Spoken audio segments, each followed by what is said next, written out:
Good morning guys, कैसे हैं आप। आज हम बात करने वाले हैं आज की इम्पोर्टेंट करंट अफेयर पे, जो आपके आने वाले सभी एग्जाम्स के लिए बेहद इम्पोर्टेंट होने वाले हैं। तो देखते हैं इसमें पहला क्वेश्चन क्या दिया है। भारतीय रेलवे ने रेल पटरियों पर हाथियों से होने वाली दुर्घटनाओं को रोकने के लिए कौन सी तकनीक पेश की है। ऑप्शन दिए हैं गजराज सुरक्षा, protect elephant, anyway happened, someone together protect. तो इसका सही उत्तर हो जाएगा ऑप्शन 1 गजराज सुरक्षा, जो कि एक आर्टिफिशियल बेस एक तकनीक है। ऑप्टिकल फाइबर के द्वारा इसका यूज किया जाएगा। पहाड़ी क्षेत्रों में जो आपकी रेलवे लाइन बिछी हुई है, अक्सर आपने देखा गया है कि समस्या बनी हुई थी कि हाथी अक्सर रेल पटरियों को तहस नहस करने का काम भी किया है। तो बहुत दुर्घटनाएं इसके कारण हुई हैं। इसी को लेकर रेलवे ने एक बहुत अहम फैसला लिया है और एक टेक्नोलॉजी विकसित की है गजराज सुरक्षा। आर्टिफिशियल बेस टेक्निक है, इसके द्वारा एक सेंसर के द्वारा इनको हटाया जाएगा। ठीक है, इंडिकेट किया जाएगा पहले से। देखते हैं अगला क्वेश्चन। हॉर्नबिल फेस्टिवल प्रतिवर्ष कहाँ आयोजित किया जाता है। अभी हाल में इसका आयोजन किया गया है, आज ही। ठीक है, तो देखते हैं इसमें मेघालय, मणिपुर, नागालैंड, सिक्किम। तो इसका सही उत्तर हो जाएगा ऑप्शन 3 नागालैंड। इसको मनाए जाने का उद्देश्य यह है, नागालैंड में एक जाति पाई जाती है, जनजाति नागा। नागा जनजाति की संस्कृति, उसके पहनावे को बढ़ावा देना और उनके बीच में आसपास में तालमेल को बढ़ावा दिया जाना। इसकी शुरुआत सबसे पहले 2000 में हुई थी। ठीक है, राइट। तो आपको पता होना चाहिए कि हॉर्नबिल फेस्टिवल प्रतिवर्ष किस लिए मनाया जाता है। नागा जनजाति की जो संस्कृति है, उसको देश के योगदान में आगे बढ़ना, उसको प्रगति के रास्ते पर लेके आना, उसकी एक अलग पहचान बनाना, उसी के उद्देश्य से प्रतिवर्ष मनाया जाता है। ठीक है, देखते हैं आगे। अंगामी एओ चांग दिमाशा कचारी कोन्यांग कुकी नायक, ये दो अलग अलग है, नामक जनजातियाँ कहाँ पाई जाती है। मणिपुर, नागालैंड, अरुणाचल प्रदेश, असम। तो जितनी भी ये सभी जनजातियाँ दी हैं, अंगामी एओ चांग दिमाशा कचारी कोन्यांग कुकी, तो ये सभी नागालैंड में पाई जाने वाली जनजातियां हैं। अभी हाल में नागालैंड का एक 60वां दिवस मनाया गया। ठीक है, 1 दिसंबर को। सबसे पहले इसकी जो स्थापना हुई थी तो 1963 में हुई थी, नागालैंड की स्थापना। तो उससे रिलेटेड क्वेश्चन आपका बन सकता है कि वहाँ को कौन कौन सी जनजातियाँ पाई जाती है। ठीक है, तो वेरी वेरी इंपॉर्टेंट क्वेश्चन है ये भी। देखते हैं आगे।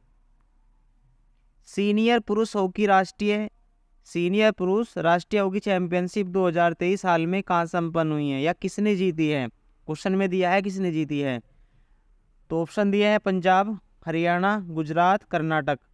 सही उत्तर हो जाएगा इसमें, ये जीती है पंजाब ने और इसमें रनर अप रहा है हरियाणा। ठीक है, हरियाणा को हराकर ही पंजाब ने सीनियर पुरुष हॉकी राष्ट्रीय जो चैंपियनशिप होती है वो जीती है। तो वेरी वेरी इंपॉर्टेंट क्वेश्चन है स्पोर्ट्स से, देख सकते हैं आगे। और हाँ, इसमें आपको ये भी पता होना चाहिए कि सबसे पहले भारत में जो हॉकी खेल की शुरुआत हुई थी सबसे पहले तो 1928 में।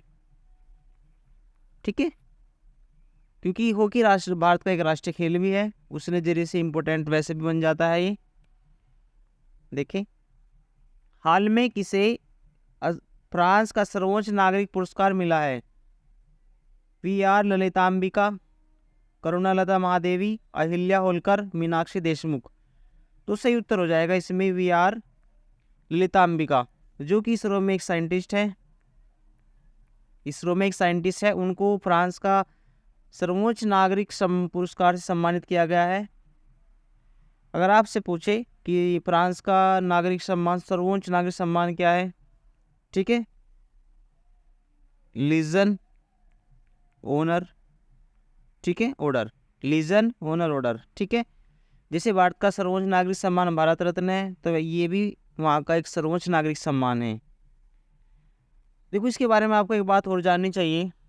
जब भी कोई भारतीय नागरिक किसी विदेश से कोई पुरस्कार या सम्मान प्राप्त करता है, तो उसमें सबसे पहले राष्ट्रपति की अनुमति ली जाती है। राष्ट्रपति अगर उसको प्रोविज़न देता है, उसको आज्ञा देता है, तभी वो किसी विदेश से के कोई सम्मान या पुरस्कार या उपाधि प्राप्त करने के योग्य होता है। बिना राष्ट्रपति की सहमति से कोई किसी भी विदेशी सम्मान ना ही पुरस्कार को प्राप्त करता है।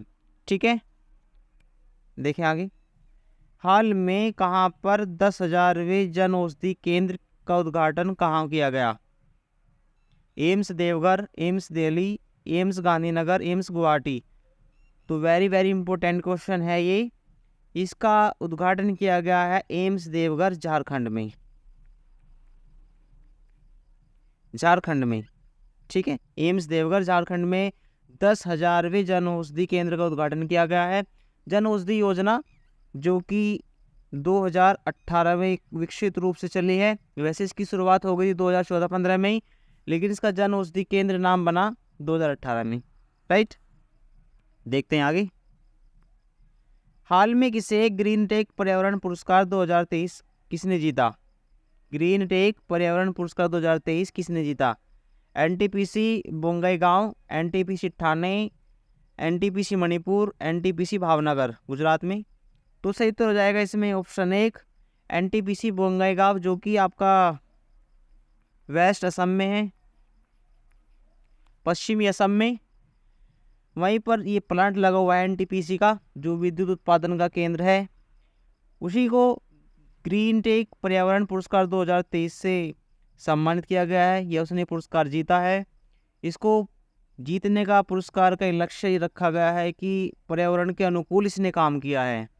ठीक है, पर्यावरण को स्वच्छ और शुद्धता के रूप में आगे बढ़ाना, उसी के लिहाज से इसको ये पुरस्कार मिला है। ठीक है, देखते हैं आगे। हाल में लॉन्च हुई पुस्तक वेलकम टू पैराडाइज के लेखक कौन हैं? अनिकेत सिंह, राजकुमार पुरोहित, ट्विंकल खन्ना और अवनी चतुर्वेदी। तो उससे उत्तर हो जाएगा इसमें ऑप्शन 3 ट्विंकल खन्ना, जो कि एक अभिनेत्री और लेखिका भी है। उन्हीं के द्वारा उनकी चौथी पुस्तक लिखी गई है वेलकम टू पैराडाइज। हाल में इनका जो इन्होंने लॉन्च किया है, ये मुंबई के ताज होटल से इसको लॉन्च किया गया है। तो अगर आपसे एग्ज़ाम में हाल तो पूछेगा नहीं, बट आपको पता होना चाहिए भी कि किस बेस पर ये बुक लिखी गई है। तो इन अपनी नानी के यादगार में उनको श्रद्धांजलि देने के लिए ये पुस्तक उन्होंने लिखी है। ठीक है, श्रीलता। अब देखते हैं आगे क्वेश्चन। भारतीय सशस्त्र बल में प्रथम भारतीय महिला जिसे सहायक डी कैंप एडीसी के रूप में नियुक्त किया गया है। आज की सीरीज का सबसे बेस्ट क्वेश्चन है ये, क्योंकि इसमें किसी प्रथम भारतीय महिला की बात की गई है। मनीषा पांडे, अवनी चतुर्वेदी, अवनी लेखरा, शिवांगी सिंह। तो ऑप्शन सही हो जाएगा इसमें ऑप्शन 1 मनीषा पांडे, जो कि ओडिशा से रिलेटेड करती है, ओडिशा। ठीक है, भारतीय सशस्त्र बल में प्रथम भारतीय महिला है ये, जो सहायक डी कैंप एडीसी के रूप में नियुक्त हुई है। इससे पहले ये वायुसेना में एक बोल सकते हैं एक स्क्वाड ड्राइवर लीडर थी वहाँ पे, स्क्वाड्रन लीडर। तो उसी को प्रोन्नति करके सशस्त्र बल में एक सहायक डी कैंप एडीसी के रूप में नियुक्त हुई है। तो वेरी वेरी इंपॉर्टेंट क्वेश्चन है ये, जो कि उड़ीसा से है। देखते हैं आगे। विश्व एड्स दिवस 2023 की थीम क्या रखी गई है? सबको पता है 1 दिसंबर को मनाया जाता है। ठीक है, ऑप्शन देख लेते हैं। Let communities lead together for ever AIDS, lead to protection 2030 finish our climate. तो सही उत्तर हो जाएगा इसमें ऑप्शन 1 लेट कम्युनिटीज लीड, जो कि विश्व एड्स दिवस 2023 की थीम रखी गई है। सबसे पहली बार जब विश्व एड्स दिवस मनाया गया था तो 1988 में। ये भी आपको पता होना चाहिए, और आपको ये पता होना चाहिए इसको पूर्णतः उन्मूलन अगर ख़त्म समाप्त करने का लक्ष्य रखा गया है 2030। ये लक्ष्य तो वेरी इंपॉर्टेंट है, और 2023 की थीम रखी गई है लेट कम्युनिटीज लीड। ठीक है, देखते हैं आगे। जल इतिहास उत्सव का हाल में कहाँ आयोजित किया जा रहा है? ये किया गया है ये उत्तर प्रदेश, आंध्र प्रदेश, दिल्ली, मणिपुर। तो सही उत्तर हो जाएगा इसमें ऑप्शन 3 दिल्ली में, दिल्ली के महरौली नगर में इसको आयोजित किया गया है, और ये किया गया है जल शक्ति मंत्रालय के द्वारा। ठीक है, जल शक्ति मंत्रालय के द्वारा इसको शुरू किया गया है। तो वेरी इंपॉर्टेंट क्वेश्चन है, जल संरक्षण को बचाना और जो आपका जल प्रदूषण है उसको रोकना, उसी को एक स्वच्छ जल की राह पर चलना। तो इसका लक्ष्य रखा गया है। देख सकते हैं आगे, 5वां वैश्विक आयुर्वेद महोत्सव कहाँ आयोजित किया जा रहा है? केरल, सिक्किम, अरुणाचल प्रदेश, असम। तो इसका सही उत्तर हो जाएगा ऑप्शन 1, केरल के तिरुवनंतपुरम में इसका आयोजन किया जा रहा है। 5वां वैश्विक आयुर्वेद से आपको ये भी पता होना चाहिए कि आयुर्वेद को आगे बढ़ावा दिया जाना चाहिए और प्राकृतिक जो आयुर्वेद है उसको और आगे प्रगति मिले, तो उसी के लिए आज से ये महोत्सव किया जा रहा है केरल के तिरुवनंतपुरम में। देख लेते हैं आज का अंतिम क्वेश्चन।